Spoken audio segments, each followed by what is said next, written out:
Comme conséquence de la Pentecôte, l'Église est devenue le vase corporatif de la gloire, c'est-à-dire de la satisfaction de Dieu.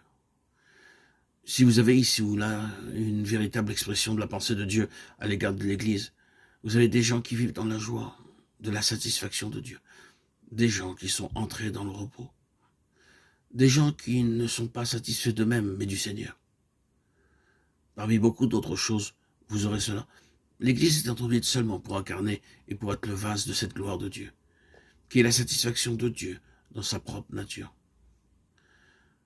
En considérant cette lettre qui traite essentiellement de l'Église, vous avez cette exclamation: à lui sont la gloire dans l'Église et dans le Christ Jésus, dans toutes les générations et à jamais. Éphésiens 3, 21. La gloire dans l'Église. La gloire remplissait le tabernacle, la gloire remplissait le temple. Maintenant, elle n'a pas rempli quelque chose qui est une préfiguration, un simple type, mais la réalité. La gloire est la satisfaction de Dieu à l'égard de cette question de la justice. Et vous et moi, nous ruinons notre appartenance à l'Église, dans le sens spirituel, dès que nous avons un doute à l'égard de la satisfaction de Dieu. Comment est-ce que vous pouvez prêcher l'Église si vous êtes encore malheureux et sans assurance, même à l'égard de votre propre salut? Vous niez l'Église, vous vous mettez virtuellement en dehors d'elle.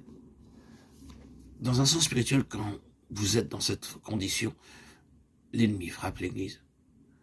Quand il parvient à faire douter un de ses membres de son salut, après avoir connu ce salut. C'est une œuvre redoutable, car nous sommes en lutte contre un système abominable.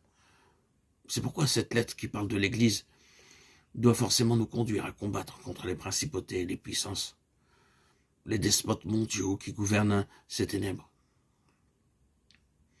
Vous pouvez parler des forces néfastes et combattre contre elles dans la prière. Mais rappelez-vous de cela, si vous avez le plus léger doute à l'égard de votre salut, le sol se dérobera sous vos pieds dans cette lutte contre l'ennemi. Vous pourrez dire: je prends toute l'armure de Dieu, mais l'ennemi sera dans l'armure, et vous serez impuissant. Parlez-en de la manière que vous voudrez, mais vous serez battu avant d'avoir commencé à lutter si vous avez un doute concernant votre salut ou à l'égard de sa satisfaction, de la satisfaction que Dieu peut trouver en vous, par Christ. La nature de cette dispensation se caractérise par une Église qui incarne le témoignage de Jésus.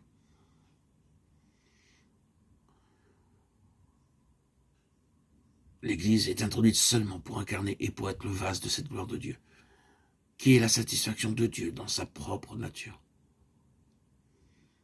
À lui soit la gloire dans l'Église et dans le Christ Jésus, dans toutes les générations et à jamais. Éphésiens 3, 21.